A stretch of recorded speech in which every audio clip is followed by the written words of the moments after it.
going to begin now. Thanks for coming in. I realise you've all been to a lot of sessions. It's probably been very intense. You've had lunch as well, so we're hoping to be pretty lively, and it's a good day on which to talk about the US economy. We have been saying it's US economy gathering steam, question mark, yeah?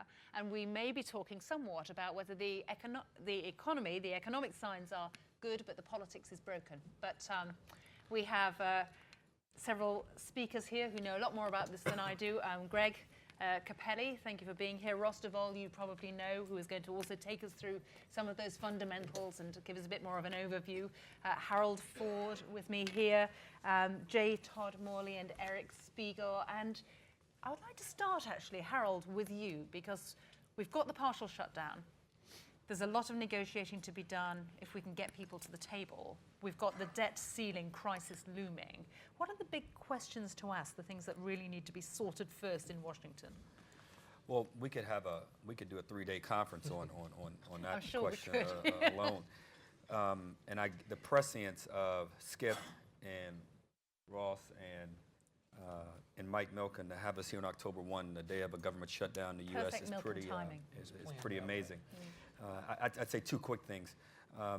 I think we're probably in for at least a week to 2 week shutdown of the government, largely because you have the looming questions around the debt ceiling. We've all learned that the 16th or the 17th, the Treasury won't be able to cover all of our bills, which could cause some damage to our credit rating.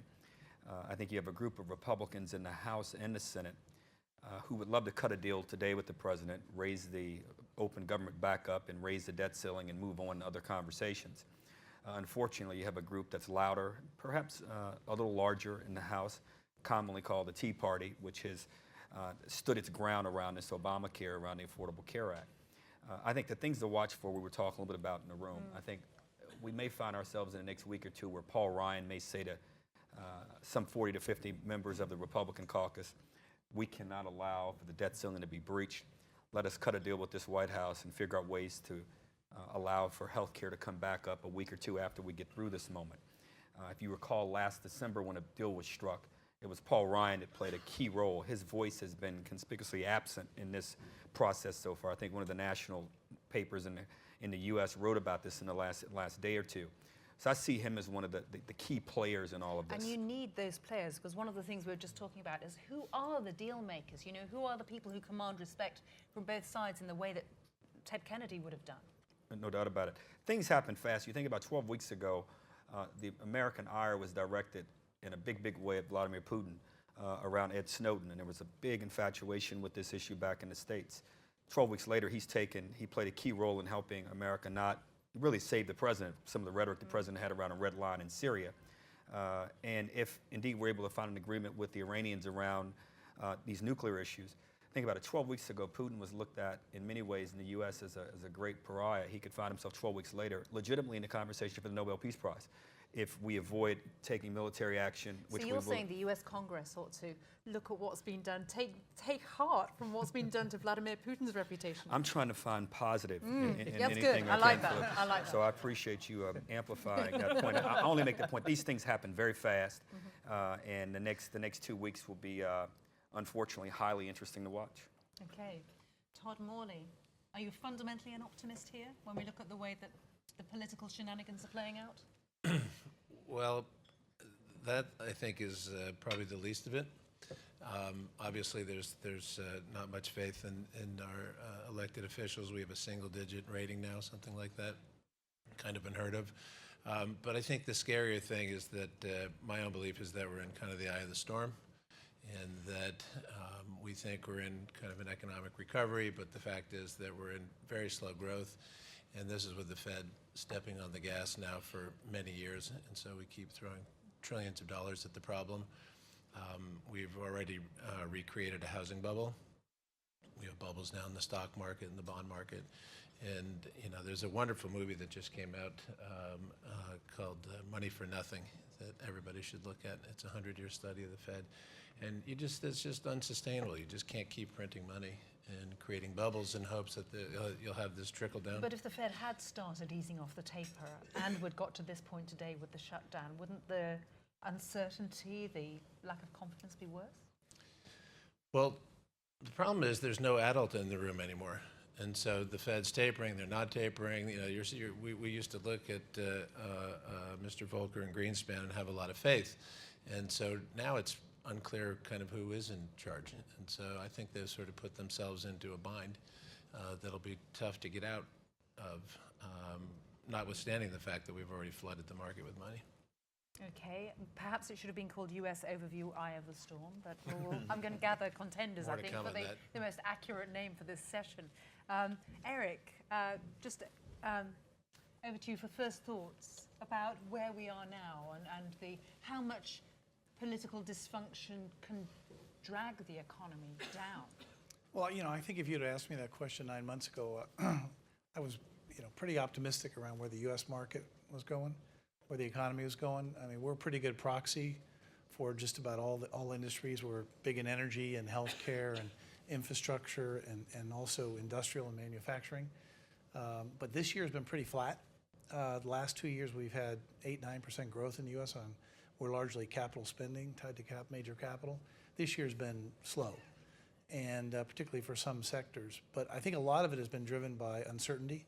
Some of it's been driven by what's been happening with the slowdown in China and also the recession in Europe. So exports are down. You know, we exported about $6 billion last year. We're going to be well below that this year in terms of what we export out of the U.S. But the uncertainty in the last 5 or 6 months has been unbelievable. I mean, we can point to hundreds of billions of dollars of projects that have now been on the drawing board, some for years, but many, many for months, with companies waiting to see what's going to happen with the budget for this year, what's going to be funded, what's not going to be funded. Do you look at Congress and want to shake them collectively and think, you know, I do that they occasionally. Just not get it? I do that occasionally. It doesn't do much good, but yeah, I think it's very dysfunctional over there. I think a lot of people waiting to see, you know, just basic things like the transportation bill, the R&D tax credit, the energy efficiency bill that was put forward. I mean, there's a lot of these things that companies can't take action, can't make investments until they know whether it's going to be in place or not. So I think that's slowing a lot of things down this year. And that, again, is an eye of the storm issue, isn't it? A kind of feeling of being becalmed and not being able to jump forward for investment that is fundamental. Greg, your thoughts on where we are right now? I guess I'm a little more optimistic. I mean, running one of the largest education companies in the world, I think you have to be forward-thinking. It's about educating the people too. We're still a relatively young country, and you know, we blame the politicians in Washington. Congress has a low rating when we look Perhaps at an it, easy but we put those politicians in place in the House and the Senate, and people vote for them. So if they want to fix the problem, then put people in who are willing to compromise with each other, decide what they want America to be great at, and get to work. It's educating people further why we are where we are, what's happened with the people that we have in office. I'm not saying that they're not very intelligent people with their hearts in the right place, but you can fix it. It is a democracy. You don't like it, you can put people in place, they're going to get it done. Ross, I want to come to you in just a minute. I just want to raise with Harold, you said one of the things that we have to watch, and I hadn't got this, is primary registration deadlines. You know, when you were talking about trying to undo the damage that's been done. So, right, it's unfortunate that I mean, I think all the issues have been raised. I would agree with this. We talk about the uncertainty that looms, and we think about how you resolve some of this. And we were discussing a little bit in the green room. You look at the primary deadlines, Republican to file to run for office against incumbents. And it's really remarkable how much that's playing, I think, into who could side with President Obama and who can side with Nancy Pelosi if you're a Republican, who can side with Harry Reid. The big challenge in today's politics is people who follow U.S. politics is not whether or not you'll face an opponent from an opposite party member, but whether or not you're going to face an intramural race or what we call a primary contest. Mitch McConnell will virtually be absent from these big discussions, and his answers will be predictable in the coming weeks because he's facing a pretty tough Tea Party opponent in his home state. He needs Rand Paul's support, which clearly he enjoys right now, so he's not going to go around Rand Paul in the U.S. Senate. You look at John Cornyn, the #2 Republican in the Senate. Not to get too much in the weeds, but these are just facts. He's could face a primary opponent. His filing deadline is not until mid-January in Texas, and he's worried that Ted Cruz may incite someone to run against him. So if you look at Paul Ryan, the kind of Republicans he could bring to a deal, you got to look at those Republicans whose filing deadlines have already passed, because if they go out and side with Obama on raising the debt ceiling without getting changes to Obamacare or whatever, they likely will encourage a primary opponent, which many of them don't want to do. Unfortunately, that's what American politics has become, just a basic time for them to act as if they're legislating as they wait to get to the midterms. And the midterms are now defined by whether or not you're going to face your own party opponent because you got to raise money and do all the things, et cetera. That is fascinating, because that's the hot tip, isn't it, for watching the short-term ebb and flow and what's behind the speeches and who's in what camp as we watch the tick down to October 16th/17th. But Ross, I want to come to you because we want to get an overview of political faction fighting aside, where the U.S. economy stands. Well, I guess I'm the leading edge optimist on the panel. I would argue it's been remarkable how strong the U.S. economy has been and resilient given all the headwinds we faced. We had a tax increase on January 1, right? Personal income tax increase. Social Security tax that was temporarily suspended was reinstalled. We've had sequestration. That's taken somewhere between a percentage point to a percentage point and a half off of real GDP growth, yet we're growing somewhere close to 2%. So we do face a number of headwinds. One of them is our export markets have weakened. But if you go to slide 13, there's some deleveraging that's occurred on the consumer balance sheet in the United States. Slide 13 showing the debt service burden in the United States. So I see this as the untold story. Mm-hmm. Now, granted, some of that was because some financial firms wrote off credit card debt, but consumers have taken their debt servicing burdens down from 14% at the crisis down to about 10.5%, and it looks like it's about bottomed out. So the consumer balance sheet has improved significantly. Now, that doesn't mean the consumer is going to be rip-roaring ahead, but what it suggests is underlying job growth of 170 to 200,000 a month, combined with still low interest rates, the consumer's in much better shape. And slide 14 shows you what consumers have been purchasing. So if you look at light vehicle sales, auto sales here, we're almost back to the previous peak before the recession. Now, you can make the argument that, well, that's zero interest rate financing. A lot of that is, it's easy money, no question about that.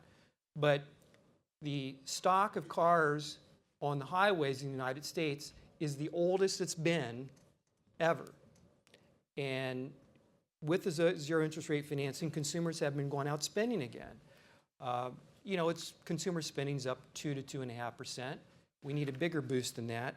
But we commented a little bit about housing. If you go to slide 17, and Todd suggesting there's a bubble, I would say there's a mini bubble in some markets that was engineered by the Fed. But this is part of the wealth effect that's improving consumer confidence. You look at the stock market, housing prices back up. Now, the real risk is going to be the recent rise in mortgage rates. Because if you look at refinancing, people that have been on the fence trying to decide whether it's a good time to buy a home or not, they were shopping in a market where they could get a 30-year mortgage for 3 to 3.5%. Today, it's back to 4.5%. So they're trying to decide, well, can I afford a $250,000 house, or do I have to go to a $200,000 home? And that's kind of the process that we're in. Also, there's another slide on business investment real quickly, slide 25. This is one that Eric should like. At the tail end of last year, you had a lot of uncertainty what was going to happen to personal income taxes, and businesses did cut their new orders for non-defense capital goods. But after a brief lull, we've seen that come back up, and they're up about 8% year over year. Now, a lot of that's not on infrastructure. That's information and communications technology equipment. But I'd make the case that if we could just get dysfunctional Washington to agree on something, the underlying improvement in the economy is there. Okay, good optimistic note after starting with a lot of talk about hot air. Eric, do you concur with that optimism, the fundamentals being strong, or are you worried about No, as I said bubbles? 9 months ago, I would have said we'd be in a very different place today if we could get through the issues that we're dealing with in the short term. I think the manufacturing one is a good example. I think the U.S. is poised. I don't know if I'd call it a manufacturing renaissance, but certainly we see a number of people bringing back manufacturing that we haven't seen in the U.S. in decades. I mean, who would have thought 5 or 6 years ago people would be building basic chemical plants in the U.S., steel plants? I mean, we just sold big automation systems to 2 steel mills, one in Ohio and one in Texas. I mean, nobody has been building steel mills in Youngstown, Ohio since the 50s. So I think that's a really good sign. So the cheap energy, the rising labor rates in Asia. I think the other big thing that we're now starting to see is the new manufacturing in the U.S. is going to be software-led. The U.S. is basically the motherland for software. 70% of all software is developed in the U.S. And we're seeing things like 3D printing, additive manufacturing. A lot of those things are going to take off. We're coming out with a number of new products with partners this year in that area. So I think you're going to see a huge growth there in some of those types of manufacturing, which I think will lead. But again, I think we need to get beyond this uncertainty. I mean, people want to know what the environment's going to look like, not just the next 6 months. They want to know what the next 5 and 10 years is going to look like. We were talking made in America, weren't we? And Todd, if we're thinking about where do you invest, where do you look? Depends on for what. In other words, if you're looking for growth markets, I wouldn't look to the Western world. If you're looking for, said you have to put your money in America, growth you market? have to be in a growth market, or you have to be in something I would look for where a growth industry. For instance, one of our favorite areas is in security. So regardless of fluctuations in GDP, security is growing. And so cyber theft and corporate and governmental because Edward counterintelligence. Snowden's blown the whole thing, we have to start again. No, well, you know, things like the Arab Spring and so on, and something, there's an estimate, it hovers around $300 to $400 billion of cyber theft annually and growing quickly, so it's an odd way to think of a growing industry. But that is an unambiguous growth industry. And so I'd rather invest in something like that than general equities, which I believe, as we've already said, are pumped up by cheap money, and that there's no real growth. In the United States, if you take the Fed stimulus away, there isn't any growth. Harold. So you think if the Fed stimulus was not there, some of the data that Ross has put up, the numbers might go the other way? 100%. I don't think you'd be buying as many cars if they weren't giving them away with 0% financing, and that's what created the housing crisis in the first place, and we're just right back there. And so you think Ben Bernanke made the right decision and Well, he had to. shouldn't pull back anytime soon? He Too had to fragile? then, but I think that they have to pull it back. I'm not sure how they get out of it, to be quite honest. We're kind of stuck here. Anybody think we're going to start easing the taper this year? December. Why do I say December? That's your bet, okay. All right. Taking bets. It's very easy. Ben Bernanke does not want to be known when he goes out to still have an extraordinary monetary policy in place. He wants to be able to say, I started the taper before I left office. That's my leading indicator. Could I have one thing there? Yeah. The problem is that economic policy has been replaced by monetary policy. If you go back and look at the Fed, they were lender of last resort, and their mission was to fight inflation. Now they are manipulating all facets of the economy, including having very public opinions on the price of houses and stocks. And that came from Chairman Greenspan all the way to Bernanke. So they are now running economic policy, and there's no precedent for that, and the answer is just more QE, and that's unsustainable. So the US is drunk on easy money. Absolutely. And when you take it away, you'll see what'll happen. You get the hangover. And you can't deal with the hangover at the same time They were as you're dealing with supposed the to fiscal take- crisis. They were supposed to take the punch bowl away before the party ended, but they haven't done that yet. I do think he's behaving like the only adult. When we talk about the dearth of adults on the political landscape, I do think he's shown. I mean, I don't know if he was as prescient as he thinks, knowing that we were going to face what we're facing now. But I do give Chairman Bernanke, whether you agree with him or not, a lot of credit on that front. I think that data will continue to determine the path of rates, and it could be December, but I don't see him. I don't see the taper beginning till end of next quarter. I've worked for a financial services firm. I don't speak on behalf of my firm, but I don't see the politics of it allowing him to do it. I don't see the economic policy allowing him to do it before next spring. Greg, do you think that the US economy needs more nursing? Do you think our gathering steam, we got a bit ahead of ourselves? I don't disagree with anything that Todd just said.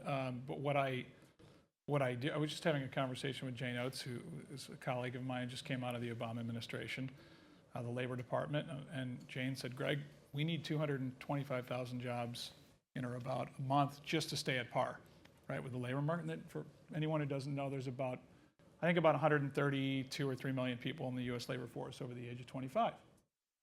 I said, Jane, help me understand this. By any measure you read today, the research shows that there's 3.5 million jobs that are literally being advertised that can't be filled in the US. There's also a smaller skills gap here in the UK. How is it possible that there's 20-some million people on the sidelines, either unemployed or underemployed, and there's a skills gap to that size? We're talking about reinvigorating growth in America right now. Everybody wants growth. Everybody wants jobs. Well, there's job openings, and we're not filling the jobs. To me, it goes back to that labor force. There's over 80 million or 85 million that don't have post-secondary college degrees at the bachelor's level. You don't all need it, but you better have a skilled labor force so that Eric's company or anybody else's can go out and fill the demand today for the human capital to fuel growth. And all you have to, the problem now is we live in a global society, and we're competing globally, right, for jobs and for talent. We're spending, Mike Milken put up a slide last night, we spend 2% of household income in the US on our kids' education. They're spending 15 to 20 in China. And you want to compete with Samsung if you're Apple? Over 60% of that population's labor force over the age of 25 has a bachelor's degree. And that's a really big long-term issue, isn't it? Wasn't it you? I know you have the Empowering America, you've got a white paper coming out, but one of the stats you have right at the front of that paper is the US is 21st in terms of high school graduations. That's correct. And Globally, we're it's 16th in sinking. terms of, outcomes out of college, graduation rates. Now, we built the system. If you want to know how we got to a $15 trillion economy in the US, go look from the late 1800s, 1870s, 1880s, where we added a year of education every decade to people's lives. We were out-educating the world in the 50s and 60s. It then sort of flatlined. In many categories, we've gone backwards. Now look what some other countries in the world have done, and start asking yourself, what's happened to America and our competitiveness in the world? Yeah, I think this problem. If I were Congress, that's where I'd be focused, coming together and saying, this is how we're going to be great again. Yeah, I think this problem is real. We've had, in the past 2 or 3 years, we've opened several new manufacturing plants here. And all the new manufacturing plants are run by robots, lasers, computers. The jobs have changed so much in these plants. We've actually, in a couple of our plants now, started apprentice programs with local community colleges like we have in Germany. In Germany, at any one time, we have about 10,000 apprentices just for Siemens, not for the country, for Siemens. You can't wait for the right graduates to come to you. You have to take Exactly. matters into your own hands And now. Germany's got a dual system that takes care of that. Here, we can't find the people to go into those skilled production jobs, coming out of school. So we've actually started at the community colleges programs so people, go to school part-time, work part-time. They're guaranteed a job if they graduate. They don't have debt. And they come out and start at a job that pays more than the average salary of someone who gets a 4-year degree from a liberal arts school in this country. We have too many kids graduating from 4-year colleges who can't find jobs, or at least can't find jobs in the areas that they want. We've got this mismatch, and I think that some of the areas we're talking about expanding, manufacturing, as I said before, has a big opportunity here. But we're going to need a lot more skilled people in the areas like IT and computer programming and engineering if we really want to see that take off in this country. Otherwise, you're going to see Samsung having a big advantage over U.S. companies, and that's why manufacturing will go abroad, because the best companies in the world marry their manufacturing and their R&D. Well, the big mistake we made, we thought we wanted to become a service economy, was let all the manufacturing go offshore. What happens is then the R&D goes offshore and a lot of the innovation goes offshore, which is why if you take a look at a lot of things out there today, like a lot of the clean technologies, battery technology, et cetera, we had the lead in that 25 years ago, no more, right? Harold, how much do you think this is where politicians should get out of the way? Because you've always got that problem, haven't you, between people looking at primaries, looking at fundraising, looking at re-election, and then we're talking about some really long-term issues here in terms of economic fundamentals. Well, government has been a central part of this conversation for a long time. I mean, you listen to the last panel, some of the things that Mr. Milken talked about with Tony Blair and the others. I mean, we don't have a national innovation policy in the country, which we should have, which speaks to some of Greg's points. It's shameful and pathetic. Not only do we not have an innovation policy and education policy to try to marry jobs with trying to create the skill set so people can marry up with the jobs that make sense. We don't even, we've reached a point now where we're not even training people for where they may be working, the jobs that are coming along down the pike, we're relying on the private sector to create these opportunities and to try to ensure that they're training workers, and government's playing no role today.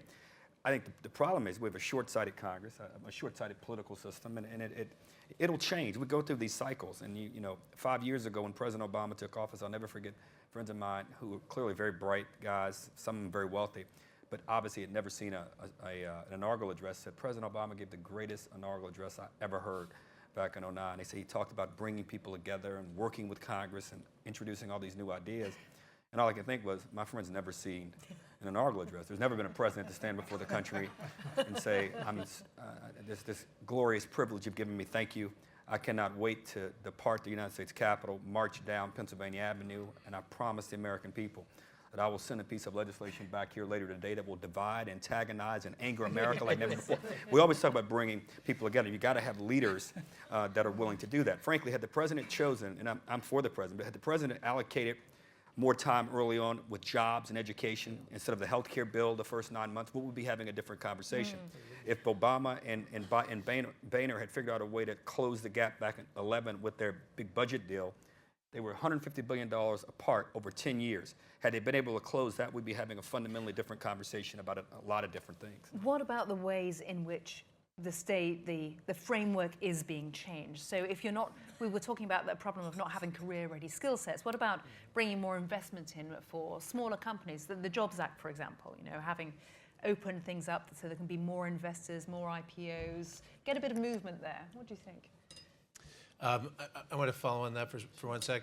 So back to the issue of monetary policy versus economic policy, I think Congress should get involved here because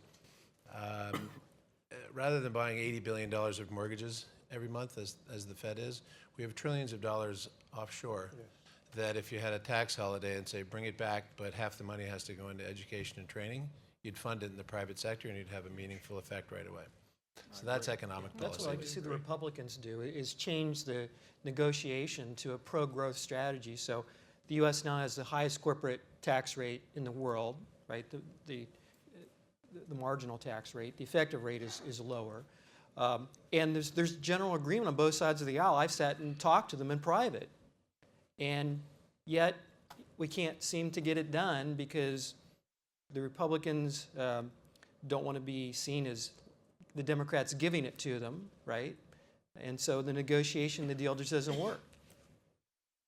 So instead we just keep buying mortgages. Yeah, keep buying mortgages. Pumping up the stock market. And this is where I think presidential leadership is so important. Only point I was trying to make. If the president were to make the case, you could find a deal. There are enough Republicans who want corporate tax reform. Yeah. I mean, that might, I mean, if I were president, I would pray we wouldn't be in the position we're in now, but I'd go to Republicans and say, look, put aside all this Obamacare stuff. Let me give you a corporate tax rate drop to 25 and let's get this done. I mean, serious people, what I think we lack are just serious people in politics today. You have to negotiate. Everybody doesn't get their way 100%. That's called childhood. This is not like real life stuff. You can't operate this way in your business. I wish I could get 100. My wife is pregnant with our first kid. I have no control. I thought I had that much control before. I have no control in my house now, and I may perhaps I'm projecting here, but I think people have to be willing to understand that There'll be therapy later. her ears are ubiquitous, but she's back in the States. But people have to be willing to negotiate, and we all know what Republicans want, and Republicans have a sense of what Democrats want, and so I'm disappointed with Ronald Reagan to me earlier, because we were talking Ronald Reagan, Tip O'Neill. You know, and you're saying one of the things to watch as well is who's getting invited to the White House, who is sitting down. There's no doubt about it. I mean, Chris Matthews got a new book out on Reagan and O'Neill. I don't make any money off of it, but it's a pretty good little read talking about how it used to work, Tip and the Gipper, and how they were able to come together and work together. We need that again to happen for all these issues to be addressed. And I think government has to play a central role, not getting in the way, but it has to play a central role, whether it's providing fair, understandable, consistent tax, an easy to understand tax code or regulatory policy, whatever it may be. What about the way that government talks to the business community, the vibes between Washington and Wall Street? I mean, Todd, a lot of the problem now, as you were saying, is eye of the storm, lack of certainty, nobody really wants to leap forward. Well, I mean, we in the investment community are villains now. You didn't know that? And so You put me right, It's, put me right. it's suddenly a bad place to be. But the administration, the political body has to marry with the investment community, and it's just been antagonistic. And so that leadership, I think, is sorely lacking at the moment, because without Wall Street, Main Street suffers. And so to demonize Wall Street is just a political moment, and that does nobody any good. Without functioning capital markets and capital incentives, it just doesn't work. And so the role of Wall Street has been obviously seminal and growing in the history of America. So I mean, I think the term you're looking for is fat cats on Wall Street. I thought that was your term. Sorry. When I said, where should investors look? You know, where is positive? What should we look at? What are the trends? Another phrase that I hear is, you know, energy renaissance. There's a growth area. We've maybe talked about manufacturing. I mean, healthcare. This is the day when the exchanges, this still works, doesn't it? Yeah, when the exchanges go live with Obamacare. And Eric, I know this is all energy, for example, and the new healthcare structure is something that you're involved with as well. I mean, these are upward tick. This is growth, isn't it? Well, I think the healthcare reform is another big area of uncertainty. I mean, today it's kicking off. It goes into effect first of the year. Nobody really knows for sure how the transformation is going to go forward. Will the exchanges work? There's a medical device tax, which I see the Republicans lobbed in yesterday onto the approval. That's going to cost us this year 2.3%. It's going to cost us about $80 million off the bottom line, just the medical device tax, which means you got to make that up somewhere. You got to make that up in R&D. You got to make it up in jobs. You got to make it up in somewhere. So all these things, I think, are creating a lot of uncertainty. And what you're seeing in the healthcare industry is a lot of consolidation, a lot of shrinkage in terms of a lot of the big in the markets and everything. Healthcare spending is down, but I think a lot of that is down at, I think 3.9% is at its lowest level, but I think it's just all the uncertainty. People aren't spending money because they want to see what's going to happen with the new law. I'm not sure that structurally the new law is driving down costs yet. I mean, we don't have enough information about that yet. So again, it's another area where, you know, you don't know where the industry is going. You don't know where consumers are going. You don't know if these exchanges are going to work. You don't know if companies are going to, you know, basically opt out of the system. Just a lot of uncertainty, and that drives a lot less people buying the kinds of things we sell: health IT, medical devices, diagnostic equipment, et cetera. So again, it's just another area, and that means, okay, we're going to spend less money on investment. We're going to slow down plants. We're not selling as much equipment, right? It's all linked together. There are so many factors here, I know, and being a journalist, I'm just about to simplify massively, but is there I feel as if we may be at a tipping point. We're talking about, you know, the next crisis is debt ceiling. Is the US going to default, and how much of a crisis would that be? Well, if we truly defaulted, it would be a major crisis. It's never happened in the modern era in the United States. Look, the Treasury has a number of ways it can continue to pay interest on the debt, and I think it will. It could go on for a while with partial government shutdown, but it's back to the issue of the lack of confidence. Businesses in that environment are not going to make that bet on the marginal investment. And so that's where the question mark comes from. So, you know, we were debating whether or not on October 1, whether the government would be in a partial shutdown or not. We noticed the date. It wasn't any coincidence. All right. So we looked at that, and I said we got to add a question mark. I'm the eternal optimist, right? But what if the government does shut down? If you take the optimistic point of view and you say, okay, we've had the political head-to-head over the shutdown. The shutdown's happened. Perhaps the Tea Party is happier because of it. Then maybe the adults do come out, or maybe then you get to the point where people say you cannot default. There cannot be. You cannot come to blows over the debt ceiling in the way we have over the shutdown. And Harold, do you feel that this could be, if a deal is finally done over the debt ceiling, so many other things follow? Could it be momentum? Yeah. Probably not. I would hope, but I doubt it. No. Yeah. So I share Ross's optimism, but I don't. What I don't share is optimism that they'll get a win and keep going. I'd say two quick things. One, I think the posture and rhetoric of this administration around business, and I separate Wall Street from Main Street a little bit. I do agree Main Street can't succeed unless you have capital markets that are working and people have confidence in them and people are not being demonized who work in them. But the posture of the administration has been terrible towards business. The actual policies have not been as bad.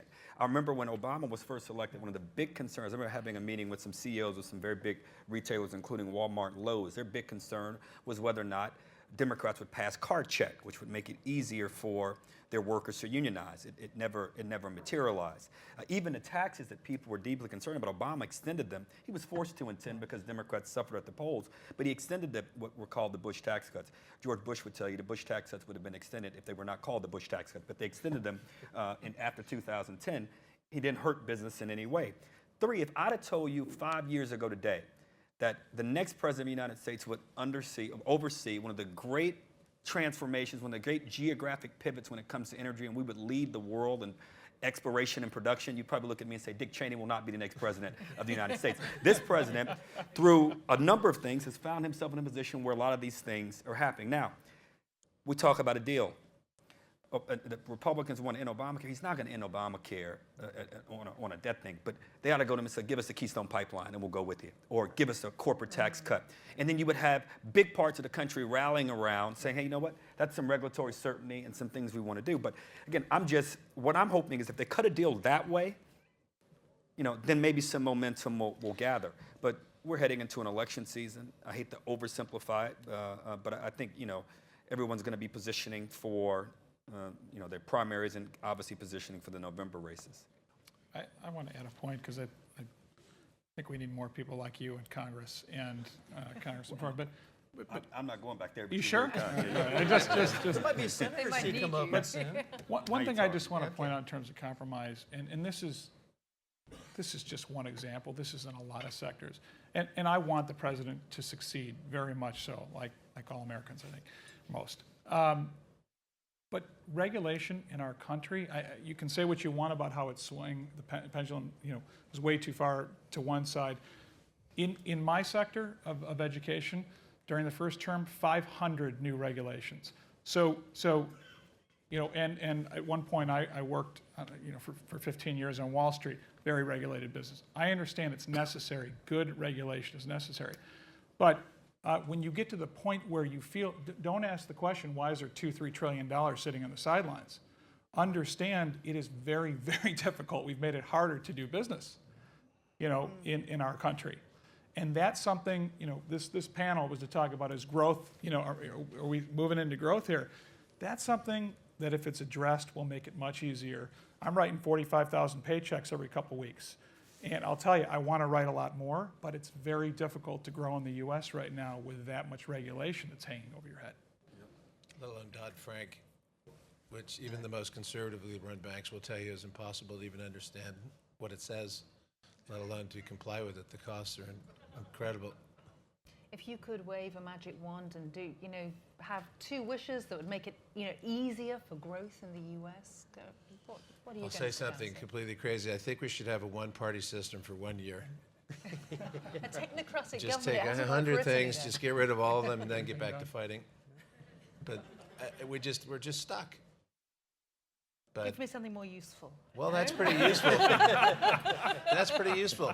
The only thing that I've even heard post-crisis actually came from the Milken Institute and Richard Lefrak, which was open the borders, give automatic U.S. citizenship to people who can buy a house legitimately, cash, real buyers, because a lot of those buyers we showed on the graph before are private equity firms. It's not all end users buying homes, and now all those people needed a GE refrigerator and a GM car and so on. That is the only economic policy concept that I heard through this whole thing. Instead, we just decided to nationalize the bond market, the mortgage market, and I think now the stock market and pretty much the housing market. So My top one would be to reduce the corporate income tax rate, but number 2 would actually add income to the Treasury. We have outdated controls on our exports. This affects Eric's business as well, because I've known many companies that have tried to sell products to even Israel, let alone China or India. So they come from the Cold War era, where you're not allowed to sell an advanced computer chip or anything that contains that to the Chinese without being granted this export license. All right, and it's a very cumbersome process. Well, many of our European friends are selling the same products. I know, for example, in Illinois, where a firm had developed a new technology for laser-guided cutting and machine tools, and they were going to ramp up production, and they wanted to export to Asia, principally China. They actually had to transfer the ownership of intellectual property to Germany to be able to manufacture the product and sell it to China. And this is U.S. technology, and we're doing that to ourselves. Often you say that we're fighting the wrong battles, you know, or asking the wrong questions. When you talk about, for example, let's open the borders, let's be genuinely open to skilled immigrants, you know, that's just not the kind of thing that's really being discussed in the policy-making circles. I mean, Eric, anything that strike you that would I think the biggest move thing things is, on? I think the biggest thing is, for things we're doing and for our customers is, get rid of the uncertainty by making a decision. I don't really, at some point, I don't really care which way you make it. Keystone, yes or no? Because if you say no, they'll cancel that one, but they're gonna go 2 other ways with it, right? And that's gonna create investment, it's gonna drive jobs, it's gonna create, you know, I mean, there's thousands of those projects out there. I mean, just pipelines in this country, there's probably half a dozen or dozen multi-billion-dollar pipelines that are just kind of sitting there waiting for the State Department, EPA, you know, the new EPA regs. Okay, either they're going in or they're not going in. Okay, because right now there's just a big battle going on. Now they're saying 2 years, 3 years, 4 years. It's delaying. You know, are we going to be able to run these coal plants? Or we're not So going to be what able to you're run these asking coal for, plants. you're asking for bold leadership, at Yeah. which point I'll say you might have the wrong constitution. Yeah, but I No, mean, I disagree with that. We have the right Okay. constitution. We need some new personnel. We got the right constitution. Hope I get out of London okay. Well, and just to maybe add on to the point, if you thought a little bit more about how successful corporations run and grow over time, you know, they put the right strategy in place, they execute relentlessly, and they're accountable. And all 3 of those things have to happen. And I'm not sure that they always happen, you know, from the personnel that we have in the government. And that's why just make a decision and go. Let's get something done. And I think you watch the interviews on CNN, you know, today about this shutdown, and people are very, very angry and frustrated. If I could do 3 things, I'd approve the Keystone Pipeline, I'd cut the corporate tax rate to 25%, I'd raise the eligibility age in Social Security to 70, and raise the age under Medicare and means test both of the programs. Amen. I read your op-ed in I the like Wall Street those Journal. So that's substantive, but it's psychological as well, isn't it? It's about let's break the logjam, as you were saying. Just yeah. let's start moving. You know, there's a slide 48 up there. I'm on the Business Roundtable, and they just did their 3rd quarter survey. I don't know if we have that slide. It wasn't in the original packet, but the most recent survey, the Business Roundtable, executive confidence is down. It's below, I think, a little bit below the long-run average. And in the discussions we had at the Business Roundtable, people, you know, the executives were saying, this is 250 of the largest companies in the country, I think about half the GDP in the country. Big banks, big manufacturing, big consumer good companies, et cetera. And the executives were saying, who would have thought, with all the cheap capital we've had, an energy boom going on, that we'd be sitting here 4 years into a recovery saying, we're not creating any jobs, there's no growth in the country, and you know, we're sitting here saying we're pretty depressed about the situation such that, you know, our confidence in the economy in the U.S. is below the long-run average. I mean, it's just, you couldn't imagine that's where we would be if you ran the clock back a couple of years ago, right? And so the question is, with all this cheap capital, and you were saying we're almost 2% or whatever. I mean, the last time we had this much cheap capital available after World War II, there was just a huge run up in the economy. Why isn't it? And to your point, when they start moving away from it, what's going to happen? So if we don't get out of this logjam with the uncertainty and the easy money goes away, what the hell is going to happen to the economy then? I mean, that's got to be a big concern. And that's what I think a lot of companies are sitting there saying, is this the time, do I move more chips to the U.S. or do I not move more chips to the U.S.? But the capital back then was invested in industry, manufacturing. And now all the capital is invested in financial assets. Right. So you have financial asset inflation, which is not really getting us anywhere. And from Greenspan to Bernanke, they believe that a very high stock market will produce a trickle-down effect in the economy. Well, it's not working. Right. Is it just a fact that if you're a very... What happens if it goes down? Because that never happens. Is it a fact that if you're a very high net worth value investor, you are not really looking at the States at the moment? Personally, Generally, in terms of strategy? well, it's hard to say. I think it just in general, if you were to think about the U.S. equities, you're at record highs, and for what reason other than cheap capital? There's no particular growth, so I'm not sure that would be a great strategy. But of course, you always have new winners. Over the last 10 years, notwithstanding the last year, you had basically a zero IRR in the S&P with a huge volatility, and yet if you had put all your money in Apple and Google, you made money. Right, so there are always some winners who are the real innovators, but you have to be a pretty savvy stock picker for that. There's something that I'd like to add to that. You just said real innovators, and Clay Christensen, who's a professor at Harvard, has an incredible example on. If you look at history over the dollars and the number of innovators that we had in the U.S. and the things that they innovated, and what happened to the economy because of that.